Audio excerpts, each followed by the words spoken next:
ওয়ার্ডস and ফ্রেজে 5-এ 5 পাওয়া একদম সহজ, কিন্তু তোমরা পড়ো না, এই জন্য 5-এ 5 পাও না। আজকের এই ক্লাসে ওয়ার্ড এন্ড ফ্রেজে কিভাবে ফুল মার্কস পেতে হয় আমি তোমাদেরকে দেখাবো। আমি এই যে স্লাইডটা সাজিয়েছি দেখো, ওয়ার্ডস এন্ড ফ্রেজে বিভিন্ন যে ফ্রেজ আছে এখানে সবগুলো ফ্রেজ একসাথে করে এগুলোর ব্যাখ্যা দিয়েছি যে কোন সেন্টেন্সে কোন সেন্টেন্সে কোন ফ্রেজ বসাতে হয়। আচ্ছা, এখন আমি আর কিছু আলোচনা করব না, একদম সরাসরি যে ফ্রেজগুলো আছে সেগুলোর ব্যবহার তোমাদেরকে দেখাবো। তারপরে যে বোর্ড কোয়েশ্চেন আছে, একদম বোর্ড কোয়েশ্চেন সবকিছু তোমাকে প্র্যাকটিস করে দেখাবো।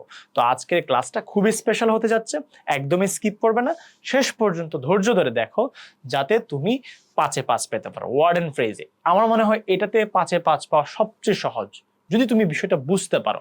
আচ্ছা দেখো, আমি এখানে ওয়ার্ড এন্ড ফ্রেজের কয়েকটা ফ্রেজেস এখানে লিখেছি, যেমন let alone, would rather dot dot then, হ্যাঁ, had better, have to, as soon as though, what does look like। এগুলো হচ্ছে আমরা বিভিন্ন বোর্ড প্রশ্ন অ্যানালিসিস করে এগুলো পেয়েছি, মানে সবচেয়ে বেশিবার যেগুলো আসে ওয়ার্ড এন্ড ফ্রেজ এইগুলো হচ্ছে এইগুলা। আচ্ছা, এখন আমাদের কি করতে হবে? এখন আমাদেরকে ওয়ার্ড এন্ড ফ্রেজের যে বিভিন্ন ফ্রেজ আছে সেগুলো ব্যাখ্যা করতে হবে। যদি ব্যাখ্যাটা বোঝো তাহলে বোর্ড কোয়েশ্চেন সলভ করা তোমার জন্য সুপার ইজি হবে। তাহলে বেশি কথা না বলে শুরু করা যাক। আচ্ছা, প্রথমে যে ফ্রেজটা আমরা দিয়েছি সেটা হচ্ছে লেট এলোন। এটার বাংলা অর্থ হচ্ছে ভাবা যায় না, কোনো একটা বিষয় ভাবা যায় না। কিন্তু এইভাবে যদি সাধারণভাবে বলি যে ভাবা যায় না, তাহলে বুঝতে সমস্যা হবে। এর জন্য আমাদের একটু সংজ্ঞাটা পড়তে হবে। লেট এলোন হলো একটি অত্যন্ত গুরুত্বপূর্ণ ফ্রেজ বা বাক্যাংশ। এর বাংলা অর্থ হলো তো দূরের কথা, ভাবাই যায় না, এরকম একটা বিষয় তোমাকে অর্থ দিবে। এখন আমার প্রশ্ন হচ্ছে, আমরা এই যে লেট এলোন এটা ব্যবহার করব কখন?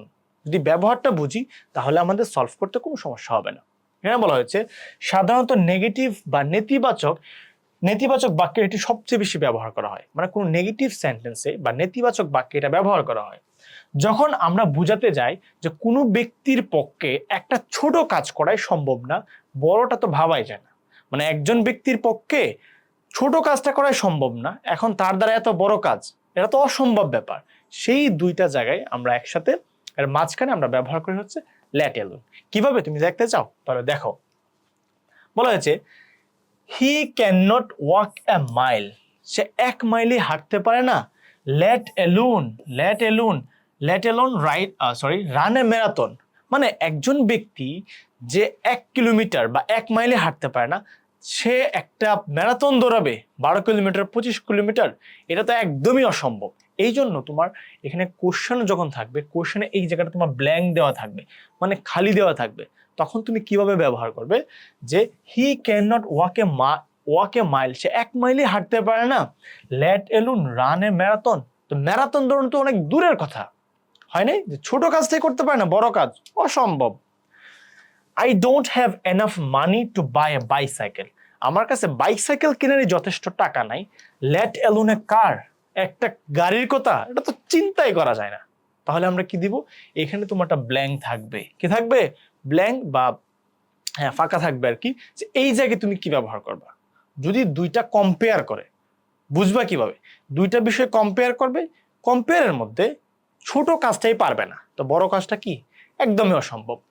থার্ড সেন্টেন্সে যদি আমরা যাই, I can't even remember his name, আমি তার নামই মনে করতে পারছি না। হিজ ফোন নাম্বার, মানে তার মোবাইল নাম্বার, তো let alone his phone number, আমি তার নামই মনে করতে পারছি না, তার ফোন নাম্বার তো দূরের কথা। এই যে এই ধরনের এক্সপ্রেশনগুলো, যে এটাই জানি না ওইটা তো দূরের কথা, তখন আমরা লেট এলোন ব্যবহার করব। আচ্ছা, তুমি স্লাইডটা আবার ভালো করে দেখো যাতে তোমার এই বিষয়ে আর কোনো কনফিউশন কাজ না করে। ওকে, সেকেন্ডে আমরা যাই। সেকেন্ডে আমরা কি পেলাম? As soon as. আরেকটা বিষয় বলে নিই, আমরা এই স্লাইডে যে বিষয়গুলো দিয়েছি এগুলো হচ্ছে সবচেয়ে বেশিবার বিভিন্ন বোর্ডের মধ্যে কিন্তু আসছে, আমি কিন্তু হুটহাট দেইনি। এখানে 10 থেকে 12টার মতো মনে হয় আছে। এইগুলো যদি তুমি পড়ো তাহলে তোমার ওয়ার্ড এন্ড ফ্রেজে আর কেউ আটকাতে পারবে না, তুমি জাস্ট এটার ব্যবহারগুলো আগে শিখে নাও। আচ্ছা, অ্যাজ সুন এজ হলো সময় নির্দেশক একটি গুরুত্বপূর্ণ কনজাংশন। এর বাংলা অর্থ হলো যেই মাত্র ডট ডট সেই মাত্র, করতে না করতেই। ওকে, এটাই হচ্ছে আসল, যে করতে না করতে, এইটাই হচ্ছে আমরা সবচেয়ে বেশিবার পাই। কোনো একটা কাজ করতে না করতে আরেকটা যখন শুরু হয় বা শেষ হয় তখন আমরা অ্যাজ সুন অ্যাজ ব্যবহার করি। আচ্ছা, কখন ব্যবহৃত হয় এটা আমাদের দেখতে হবে, যে ব্যবহার যেটা আছে ব্যবহারটা আমাদের দেখতে হবে যে এটা কখন ব্যবহার করা হয়। যখন একটি কাজ শেষ হওয়ার সাথে সাথেই বা তাৎক্ষণিকভাবে অন্য একটি কাজ শুরু হয়, মানে একটা কাজ শেষ হবে তার সাথে সাথেই আরেকটা কাজ শুরু হবে, যদি এরকম কোনো সিচুয়েশন বা মুহূর্ত হয় তখন এই দুইটা কাজকে একসাথে যুক্ত করতে আমরা অ্যাজ সুন অ্যাজ দিব। মানে দুইটা কাজ কি করব আমরা যুক্ত করতে অ্যাজ সুন অ্যাজ ব্যবহার করব। আচ্ছা, এটার যদি আমরা একটা এক্সাম্পল দেখি তাহলে আমাদের বিষয়টা ক্লিয়ার হবে। As soon as the teacher entered the classroom, মানে ক্লাসরুমে মানে শ্রেণীকক্ষে শিক্ষক ঢুকতে না ঢুকতে দ্য স্টুডেন্ট স্টুড আপ, মানে স্টুডেন্ট কি করলো দাঁড়িয়ে গেল, ছাত্ররা দাঁড়িয়ে গেল। দেখো স্টুডেন্ট টিচার ঢুকছে মানে ঢুকার সাথে সাথেই ঢুকতে না ঢুকতেই স্টুডেন্টরা দাঁড়িয়ে গেল, শিক্ষক ঢুকতে না ঢুকতেই স্টুডেন্টরা দাঁড়িয়ে গেল, মানে একটা কাজ শেষ হতে না হতে একটা কাজ শুরু হয়েছে। সেম ওয়েতে I will call you as soon as I reach home, মানে আমি বাড়ি পৌঁছে তোমাকে ফোন দেব, মানে বাড়িতে গিয়েই তোমাকে ফোন দেব, মানে বাড়িতে গিয়ে পৌঁছলাম তারপরে তোমাকে ফোন দিলাম। সেম ওয়েতে she started crying as soon as she heard the bad news, সে খারাপ সংবাদটা শোনা মাত্রই মানে শুনতে না শুনতে সে কান্না করে দিল। মানে যে কারো কোনো একটা খারাপ সংবাদ হয় না, যে ধরো হচ্ছে গত পরশুদিন ব্রাজিলের একটা ম্যাচ ছিল, ব্রাজিলের হারার পর এই দেখার পর খেলা দেখার পর কত মানুষ যে কান্নাকাটি করলো ব্রাজিল ফ্যানরা, এটা হচ্ছে একটা বিষয়। সো একটা বিষয় শেষ হতে না হতে যখন একটা বিষয় শুরু হয় তখন এই দুইটা মোমেন্টকে বা সিচুয়েশনকে যুক্ত করতে আমরা মাঝখানে বা শুরুতে কি দিব অ্যাজ সুন অ্যাজ। এখন তোমাদের এটা যেহেতু একটা কনসেপ্ট হয়তো বুঝতে একটু সমস্যা হচ্ছে, আশা করি সমস্যা হবে না, কিন্তু যখন আমরা বোর্ড প্র্যাকটিসে যাব তখন তোমাদের কাছে এটা একদম সহজ মনে হয়ে যাবে। ওকে, তারপরে যেটা আছে সেটা হচ্ছে অ্যাজ দো অ্যাজ ইফ, এটা মানে হচ্ছে যেন। এই দুইটা বিষয় আগে ধরে নাও, মানে অ্যাজ দো অ্যাজ ইফ এই কথাটার অর্থ হচ্ছে যেন। অ্যাজ দো এবং অ্যাজ ইফ উভয়েরই অর্থ এবং ব্যবহার সম্পূর্ণ এক, মানে দুইটার অর্থ এবং কাজ সম্পূর্ণ এক, এদের যে কোনো একটি দিয়ে অপরটির পরিবর্তে স্বাধীনভাবে ব্যবহার করা যায়। মানে তুমি অ্যাজ দো ব্যবহার করতে পারো অথবা অ্যাজ ইফও ব্যবহার করতে পারো, এটা তোমার উপর ডিপেন্ড করছে। এর বাংলা অর্থ হলো যেন। তুমি এখান থেকে জাস্ট এই অংশটা মনে রাখো যে অ্যাজ দো বা অ্যাজ ইফ এর বাংলা অর্থ হচ্ছে যেন। এখন আমরা কখন ব্যবহার করব, এটা হচ্ছে আমাদের সবচেয়ে বেশি দেখার বিষয়, যে আমরা ব্যবহার করব কখন। সাধারণত দুইটি ক্ষেত্রে আমরা অ্যাজ দো বা অ্যাজ ইফ ব্যবহার করি। একটা হচ্ছে কল্পনা বা অবাস্তব কোনো কিছুকে বোঝাতে বা ব্যাখ্যা করতে, কি কল্পনা বা অবাস্তব কোনো কিছুকে বোঝাতে বা ব্যাখ্যা করতে কি ব্যবহার করি আমরা অ্যাজ দো বা অ্যাজ ইফ। যে কোনো ব্যক্তি এমন আচরণ করে যা আসলে বাস্তব নয়, অবাস্তব, মানে সে বলছে একটা কিন্তু এটা আসলে বাস্তব নয়, অবাস্তব বিষয়। তারপরে হচ্ছে সম্ভাবনা বোঝাতে, কোনো পরিস্থিতি যখন মনে হয় যে কিছু একটা ঘটতে যাচ্ছে বা সত্যি হতে পারে সেই ক্ষেত্রে আমরা অ্যাজ দো বা অ্যাজ ইফ ব্যবহার করব। কিন্তু এখানে সম্ভাবনার বিষয়টা কম ব্যবহার করা হয়, আমরা নর্মালি অবাস্তব বোঝাতে বা কাল্পনিক কোনো কিছু বোঝাতে সবচেয়ে বেশি বার ব্যবহার করি। আচ্ছা, হি speaks as though he knew the answer, সে এমন ভাবে কথা বলে যে সে সব কিছু জানে। তুমি তোমার ফ্রেন্ড সার্কেল স্কুলে বা কোচিংয়ে, যেখানে স্কুল কলেজ বা কোচিংয়ে যেখানে যাও, যে একটা বিষয় নিয়ে আলোচনা করতেছো, তোমার কোনো একটা ফ্রেন্ড আছে বা হঠাৎ করে কেউ আসে, এসে মানে তুমি আলোচনা শুরু করতে না করতে ও এমন ভাবে কথা বলা শুরু করে মনে হয় যে সে সব কিছু জানে, কাইন্ড অফ সায়েন্টিস্ট। আচ্ছা, এই যে আমরা বললাম হি স্পিক্স, সে কথা বলে, হি নোজ এভরিথিং মানে সে সবকিছু জানে। তো এই জায়গায় যদি ব্ল্যাঙ্ক থাকে মানে ফাঁকা থাকে তাহলে আমরা কি ব্যবহার করব, এখানে ব্যবহার করব হি স্পিক্স অ্যাজ দো বা অ্যাজ ইফ, মানে সে এমন ভাবে কথা বলে যে সে সবকিছু জানে। সেম ওয়েতে যদি আমরা যাই, বলছে হি অর্ডারস এভরিওয়ান, সে অর্ডার করে everyone around as though he won the company, মানে কোনো একটা কোম্পানিতে একসাথে কলিগ, সে এমন ভাবে কথা বলে, এমন বিহেভ করে বা এমন ভাবে আদেশ দেয় মনে হয় যে সে নিজেই কোম্পানিটার মালিক। এই যে একটা বিষয় যে আসলে সে কিন্তু বাস্তবে মালিক নয়, কি সে কিন্তু বাস্তবে মালিক নয়, এটা হচ্ছে সে এমন ভাবে বিহেভ করে মনে হয় যে সে মালিক। এটাও সেম, সে এমন ভাবে কথা বলে যে মনে হয় সে সবকিছু জানে কিন্তু বাস্তবে সে সবকিছু জানে না। সেম ওয়েতে যদি আমরা যাই কি পাবো এখানে, he treats me as though I were a child, সে এমন ভাবে আমার সাথে বিহেভ করে মানে আচরণ করে যেন মনে হয় আমি একজন শিশু, কিন্তু আমি আসলে একজন শিশু না। এই যে তিনটা বিষয় আমরা বললাম, যে তিনটা বিষয়ের সাথে কিন্তু বাস্তবতার কোনো মিল নেই। তিনজনই ভাবে যে সে সবকিছু জানে, এমন ভাবে অর্ডার দেয় যে সে মালিক, কিন্তু আসলে না। সে আমাকে ভাবে হচ্ছে আমি শিশু, কিন্তু আসলে আমি না, বাস্তবে আমি শিশু না। এই যে বিষয়গুলোর জন্য আমরা কি ব্যবহার করব? অ্যাজ ডু অথবা as if. Okay, had better মানে হচ্ছে উচিত, কোনো কিছু করা উচিত। এটা বোঝা একটু সহজ। এটা কেন সহজ? মানে কোনো কিছু উচিত অর্থে আমরা সেটা ব্যবহার করি। হ্যাড বেটার হলো একটি গুরুত্বপূর্ণ ফ্রেজ যা মডেল ভার্বের মতো কাজ করে। এর বাংলা অর্থ হলো উচিত বা বরং ভালো। আচ্ছা, আমি যে প্রথমে এই সেন্টেন্সটা দেই, এটার কারণ হচ্ছে তোমরা যাতে অর্থটা বুঝতে পারো। আর ব্যবহার তো হচ্ছে আমি এখানে নিচে লিখিয়ে দিই যে কোন ক্ষেত্রে ব্যবহার করব। এটার অর্থ হচ্ছে যা করলে ভালো হয়, মানে হচ্ছে বরং ভালো বা উচিত। এরকম কোনো সেন্টেন্সের মধ্যে যদি ফাঁকা স্থান পাও, মানে হচ্ছে ব্ল্যাঙ্ক পাও, সেই ক্ষেত্রে সব সময় হ্যাড বেটার দিবা। দেখো কখন ব্যবহার করা হয়? যখন আমরা কাউকে কোনো বিষয়ে জোরালো পরামর্শ দিতে চাই, মানে কোনো একটা বিষয়কে অধিক গুরুত্ব দিতে চাই, সেই ক্ষেত্রে হ্যাড বেটার ব্যবহার করা হয়। আবার হচ্ছে আমরা সতর্ক করতে চাই, কাউকে কি দিতে চাই, ওয়ার্নিং জানাই, তখন হচ্ছে আমরা হ্যাড বেটার ব্যবহার করব। বা নির্দিষ্ট কোনো পরিস্থিতিতে কি করা উচিত, কোনো একটা খারাপ সিচুয়েশন বা ভালো সিচুয়েশন, ভালো পরিস্থিতি বা খারাপ পরিস্থিতি, সেই মুহূর্তে কি করব না করব, এর জন্য আমরা হ্যাড বেটার ব্যবহার করা হয়। দেখো বলা হয়েছে, আচ্ছা এটা হচ্ছে নোট, এটা তোমরা নিজেরাই পড়ে নাও। তো এই যে আমরা ব্যবহার এবং হচ্ছে সংজ্ঞা, সেই দিক থেকে যদি যাই, তাহলে আমাদের জন্য এই যে এক্সাম্পলগুলো আছে, উদাহরণগুলো আছে, সেগুলো বুঝতে সুবিধা হবে। কিভাবে? যে you had better go to the doctor right now, মানে তুমি হচ্ছে অসুস্থ, তোমার কি অসুস্থ অসুস্থ একটা ভাব, শরীর ভালো লাগছে না, তার জন্য বলা হয়েছে ইউ হ্যাড বেটার, মানে কি তোমার উচিত ডাক্তারের কাছে যাওয়া। এই যে আমরা উচিত অর্থ বুঝালাম না, যে বরং ভালো, এই অর্থে কি ব্যবহার করলাম আমরা? Had better. We had better lived early or we will miss the train, আমাদের উচিত বা আমাদের বরং ভালো এখনই বের হওয়া যাওয়া, না হলে আমরা ট্রেনটা ধরতে পারবো না। সেম ওয়েতে she had better apologise for her rude behaviour, মানে তার উচিত এটার জন্য কি করা? অ্যাপোলোজাইজ করা, মানে ক্ষমা প্রার্থনা করা, যে সে মিসবিহেভ করেছে, মানে কি খারাপ ব্যবহার, খারাপ আচরণ করেছে এই জন্য। ওকে, তারপরে কি আছে? উড রেদার ডট ডট দেন। এই যে আমি এখানে কি কয়টা করলাম? মাত্র 4টা বা 5টা করলাম না? এই 4টা বা 5টা, 4টা খুব সম্ভবত, এই 4টার মধ্যে তুমি প্রত্যেকটা বডি পাবা, মিস নাই। মানে এগুলা যদি পারো, তাহলে তোমার এখানে মার্কস কাটার মতো কেউ নেই, কেউ আটকাতে পারবে না। ওকে, আমরা উড রেদার ডট ডট দেন বলা হয়েছে। উড রেদার ডট ডট দেন হলো তুলনা বা পছন্দ, প্রেফারেন্স, মানে অধিক, এটার থেকে ওইটা ভালো, এটার থেকে ওইটা ভালো বুঝাতে একটি গুরুত্বপূর্ণ স্ট্রাকচার। এর বাংলা অর্থ হলো বরং ডট ডট তবু বা একটির চেয়ে অন্যটি ভালো। এই দুইটা অর্থের মধ্যে আমরা বেশি গুরুত্ব দিব হচ্ছে একটির চেয়ে অন্যটি ভালো, মানে দুইটা কাজের মধ্যে দুইটার থেকে একটা ভালো, যেটা ভালো এই দুইটা কাজের মধ্যে, এটাকে আমরা এই ক্ষেত্রে আমরা উড রেদার ডট ডট দেন ব্যবহার করব। আচ্ছা, কখন ব্যবহৃত হয়?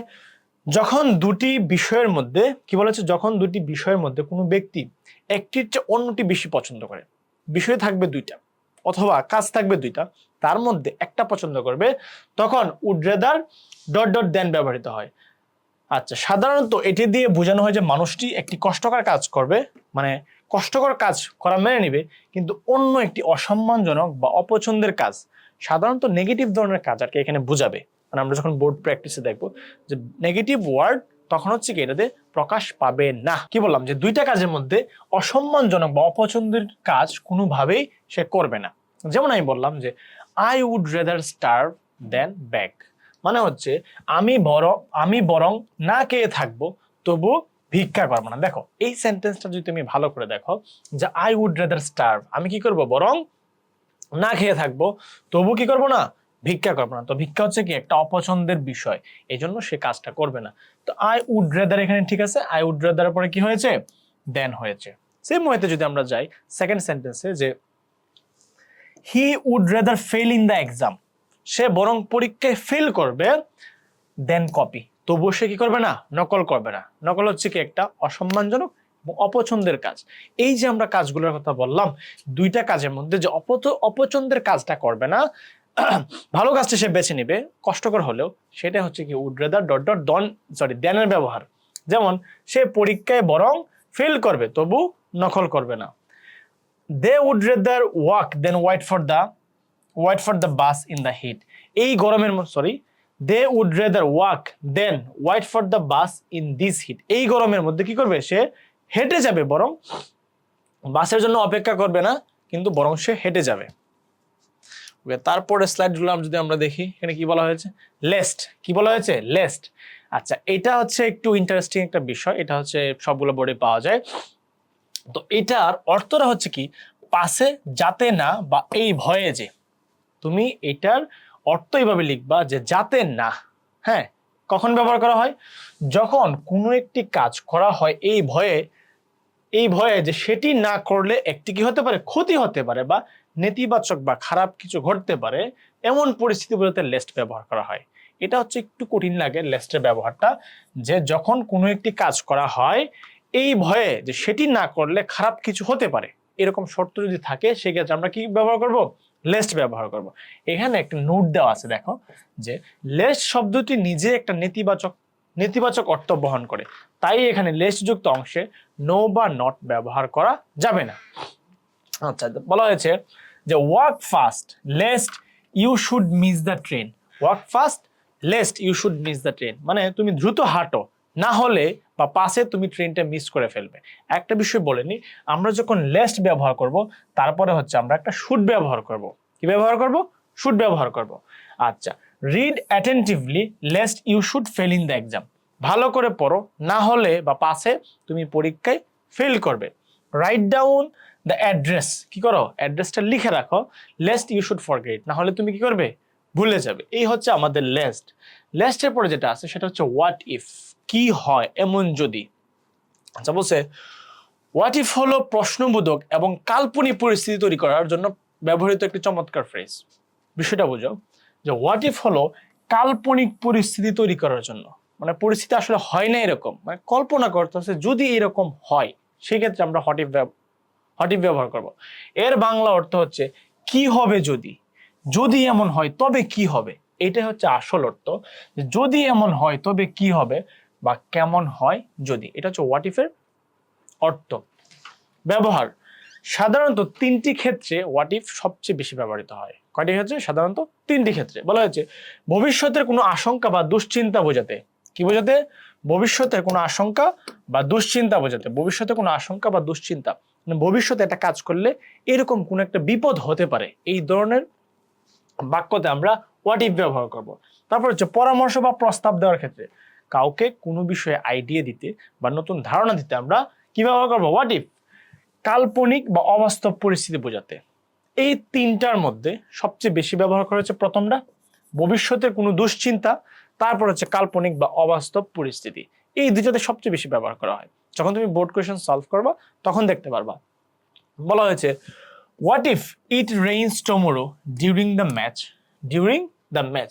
কি হবে যদি আগামীকাল খেলার সময় বৃষ্টি হয়। আচ্ছা, আগামীকাল কি হয়েছে, হয় নাই, কিন্তু বৃষ্টি কি হয়েছে, হয় নাই। মানে এটা হচ্ছে একটা কাল্পনিক পরিস্থিতি, এবং কাল্পনিক পরিস্থিতি নিয়ে প্রশ্ন করেছে কি হবে যদি আর্জেন্টিনা বিশ্বকাপ থেকে বাদ পড়ে যায়। এই যে একটা বিষয়, এখানে কিন্তু বাদ পড়ে নাই। এটা হচ্ছে কি আমাদের হোয়াট ইফ এর ব্যবহার। What if we go to Cox's Bazar this weekend. কেমন হয় যদি আমরা ছুটির দিনে কি কক্সবাজার যাই, ঘুরতে যাই। এটা এখানে কি ব্যবহার করা হয়েছে, এখানে একটা কাল্পনিক বা অবাস্তব বিষয় বাক্য ব্যবহার করা হয়েছে। What if the car ব্রেকস down in the middle of the forest. কেমন হয় বা কি হবে যদি বনের মাঝখানে গাড়িটি নষ্ট হয়ে যায়। এখন বনের মাঝখানে তো গাড়ি যায়ই নাই, তো যাবে, যদি নষ্ট হয় তাহলে কি হবে। এটা হচ্ছে একটা কাল্পনিক পরিস্থিতি। তো এই ধরনের বাক্যে আমরা হোয়াট ইফ ব্যবহার করব। এখন মজার বিষয় হচ্ছে যখন আমরা এটা সেন্টেন্স সলভ করব তখন কিভাবে সলভ করব।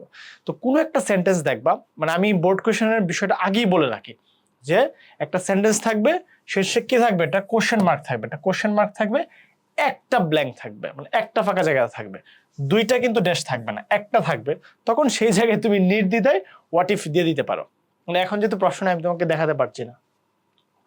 তারপরে কি আছে, হ্যাভ টু বা হ্যাজ টু। হ্যাভ টু বা হ্যাজ টু সাধারণত কি বোঝায়, কোনো বিষয়ের বা কোনো জিনিসের বাধ্যবাধকতা বোঝাতে সাধারণত হ্যাভ টু বা হ্যাজ টু ব্যবহার করা হয়। যদি আমরা এখানে বাংলাটা পড়ি যে হ্যাভ টু বা হ্যাজ টু হলো বাধ্যবাধকতা বা অব্লিগেশন, প্রয়োজনীয়তা বা প্রয়োজনীয়তা বোঝাতে অত্যন্ত গুরুত্বপূর্ণ একটি ফ্রেজ। এর বাংলা অর্থ হলো কোনো কিছু করতে হবে, কোনো কিছু করতে হবে, যেতে হবে বা করতে বাধ্য। মানে এই তিনটার মধ্যে তুমি কোনটা পিক করবা? তুমি হচ্ছে এটা পিক করবা, কোনো কিছু করতে হবে, কোনো একটা কাজ করতে হবে, এটা কাইন্ড অফ বাধ্য, বাধ্য করে এরকম বিষয়। কখন ব্যবহার করা হয়? এই বিষয়গুলো আমি যে তোমার এতগুলো স্লাইড লিখছি সবগুলোর ব্যবহার তুমি খাতায় নোট করে রাখো। আমার মনে হয় যেভাবে স্লাইডগুলো আমি বানিয়েছি তোমরা যদি সেই বিষয়গুলো নোট করে মানে 2 থেকে 3 বার পড়ো, এইগুলো নিয়ে আর কোনো প্রশ্নই থাকবে না, তোমাদের সবকিছু ক্লিয়ার হয়ে যাবে। বলা হয়েছে যখন কোনো কাজ করা আমাদের জন্য অত্যন্ত জরুরি হয়ে পড়ে, কি হয়ে পড়ে? অত্যন্ত জরুরি বা বাধ্যতামূলক, সেই ক্ষেত্রে আমরা হ্যাভ টু বা হ্যাজ টু ব্যবহার করব। 3টা এক্সাম্পল তোমাদের জন্য দিয়েছি, এটা দেখো তাহলে আর কোনো কনফিউশন কাজ করবে না। I have to leave right now, আমাকে এখনই যেতে হবে। কি করতে হবে? আমাকে এখনই যেতে হবে বা বের হতে হবে। Or I will miss the train, I will miss the train, অথবা আমি ট্রেনটা মিস করে ফেলবো। এই যে আমাকে এখনই যেতে হবে, কাইন্ড অফ বাধ্য, আমাকে এখনই যেতে হবে, না হলে কি আমি ট্রেনটা মিস করে ফেলবো। তারপর হচ্ছে we have to follow the traffic rules, আমাদেরকে ট্রাফিক যে আইন সেটা মানতেই হবে টু অ্যাভয়েড অ্যাক্সিডেন্ট, মানে আমাদের দুর্ঘটনা কমাতে চাইলে আমাদের ট্রাফিক আইন সেটা মানতেই হবে। তারপরে হচ্ছে he has to submit the project by tomorrow morning, তার এই প্রজেক্টটা কি করতে হবে? আগামীকাল সকালের মধ্যে জমা দিতে হবে, না হলে এটা সময় শেষ, পরে আর গ্রহণ করা হবে না। এই ধরনের বাধ্যবাধকতার ক্ষেত্রে কি করা হয়? আমরা হ্যাভ টু বা হ্যাজ টু ব্যবহার করা হয়। তারপরে যেটা আছে সেটা হচ্ছে অ্যাজ ওয়েল অ্যাজ। কি বললাম?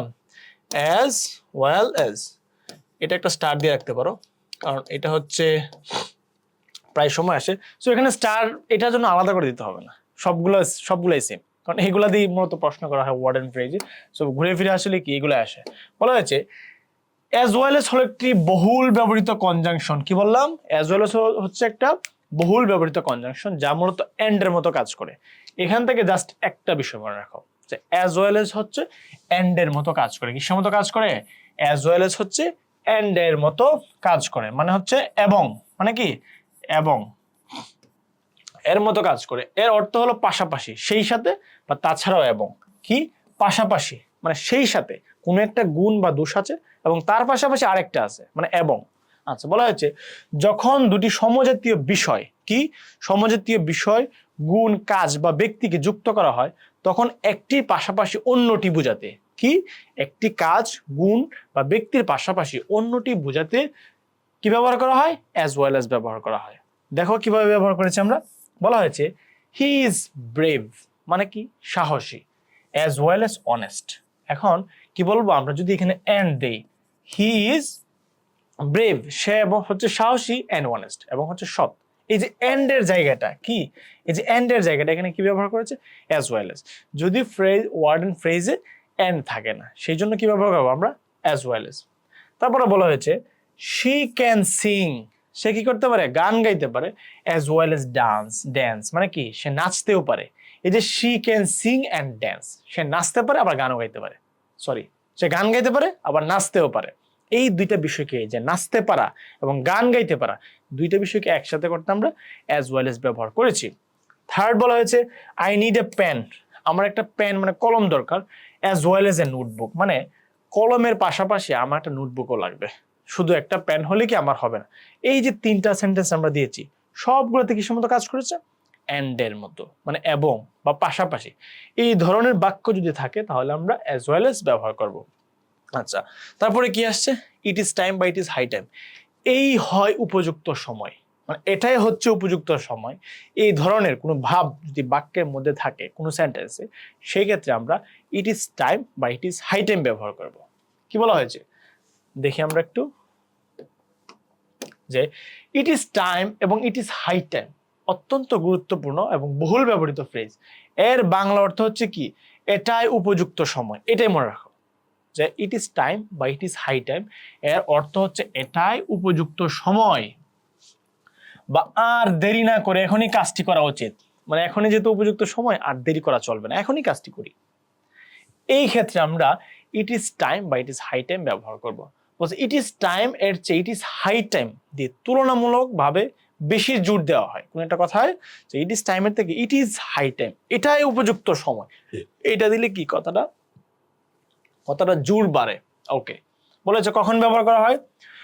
কোনো কাজ করার সঠিক সময় এসে গেছে, বাট কাজটি শুরু করতে ইতিমধ্যে কিছুটা দেরি হয়ে গেছে, মানে কোনো একটা কাজ শুরু করার কথা, গুরুত্বপূর্ণ কাজ, কিন্তু দেরি হয়ে গেছে এবং আর বিন্দু মাত্র দেরি করা ঠিক হবে না, আর দেরি করা ঠিক হবে না, এখনই শুরু করতে হবে, এই ধরনের কোনো ভাব যদি হয় তাহলে এই ক্ষেত্রে আমরা কি ব্যবহার করব? ইট ইজ টাইম বা ইট ইজ হাই টাইম। দেখো, it is high time we change our bad habits, মানে এটাই হচ্ছে আমাদের উপযুক্ত সময় আমাদের কি করা, খারাপ অভ্যাসগুলো পরিবর্তন করা, তাই না? বদ অভ্যাসগুলো ত্যাগ করা বা পরিবর্তন করা।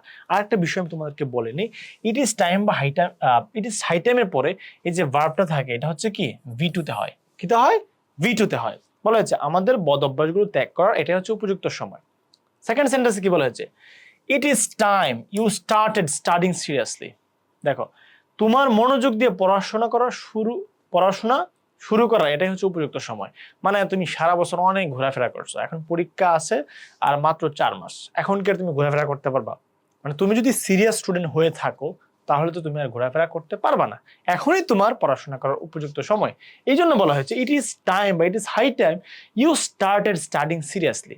বাট এখানে যদি তুমি টু স্টার্ট দাও তাহলে টু স্টার্ট হবে, কিন্তু যদি শুধু ভার্ব দাও তাহলে কিন্তু ভার্বের V2 হবে, ইউ স্টার্টেড স্টাডিং।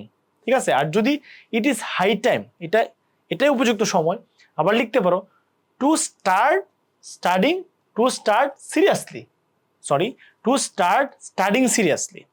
আর যদি শুধু ভার্বটা দাও তখন সেক্ষেত্রে এটা ভার্বের V2 হবে। It is high time for us to leave the plane, এটা হচ্ছে আমাদের it is high time for us to leave the place, এটাই হচ্ছে আমাদের উপযুক্ত সময় এই স্থানটা ত্যাগ করার। ওকে, ওয়াসবোর্ন। তো ওয়াসবোর্ন নিয়ে আসলে আমি আর কিছু বলবো না। এখানে তোমরা জানো যে কোনো ব্যক্তি যদি জন্মগ্রহণ করে, সো সেই জন্মগ্রহণ করার অর্থে কোনো ফ্যামিলিতে, কোনো জায়গায়, কোনো সালে এরকম যদি ব্যক্তির নাম থাকে তাহলে সেই ক্ষেত্রে কি করি আমরা? ওয়াসবোর্ন ব্যবহার করি। এটা তোমরা সবাই জানো, ওয়ার্ড এন্ড ফ্রেজের যদি একটা জানে মানে সবাই, তাহলে এটা হচ্ছে ওয়াসবোর্ন। মানে কোনো ব্যক্তি এত সালে জন্মগ্রহণ করেছে, এই দেশে জন্মগ্রহণ করেছে বা এই ফ্যামিলিতে জন্মগ্রহণ করেছে, যদি এরকম হয় সেক্ষেত্রে আমরা ওয়াসবোর্ন ব্যবহার করব। ইচ্ছা করলে তোমরা একটা স্ক্রিনশট দিয়ে রাখতে পারো, সমস্যা নেই। নোট করলে তো ভালো, নোট করে সাজিয়ে গুছিয়ে পড়লে পড়াশোনার গতি বাড়ে। ওকে, তারপরে বলা হয়েছে what does look like. What does look like and what is like, এই দুইটার কনফিউশনে স্টুডেন্টরা মানে হতাশ হয়ে যায় যে ভাই হোয়াট ডাস লুক লাইক কোনটা লিখবো আর হোয়াট ইজ লাইক কোনটা লিখবো। এইটা নিয়ে আর কনফিউশন হবে না, এখন থেকে আর হবে না। দেখো, হোয়াট ডাস লুক লাইক কখন ব্যবহার করা হয়? যখন আমরা কোনো ব্যক্তি, বস্তু বা প্রাণীর বাহ্যিক অবস্থা দেখি। বিষয়টা মাথায় ঢোকাও যে ব্যক্তি, বস্তু বা প্রাণীর বাহ্যিক অবস্থা, তাই না? ফিজিক্যাল অ্যাপিয়ারেন্স থাকবে, মানে বাহ্যিক রূপটা কেমন হয়, সেই ধরনের বাক্যে আমরা হোয়াট ডাস লুক লাইক ব্যবহার করব। চেহারা বা বৈশিষ্ট্য সম্পর্কে কি বলা হচ্ছে? চেহারা বা বৈশিষ্ট্য সম্পর্কে বর্ণনা জানতে চায়, তখন হোয়াট ডাস লুক লাইক ব্যবহার করা হয়। এই সেন্টেন্সগুলো দেখো, তাহলে আর কোনো কনফিউশন কাজ করবে না। বুঝছে? What does you new teacher look like, মানে তোমার যে নতুন শিক্ষক উনি দেখতে কেমন, তার একটা কি আছে? বাহ্যিক রূপ আছে। সো এই যে বাহ্যিক রূপ জানতে চাওয়া, এই জন্য আমরা ব্যবহার করেছি হোয়াট ডাজ লুক লাইক।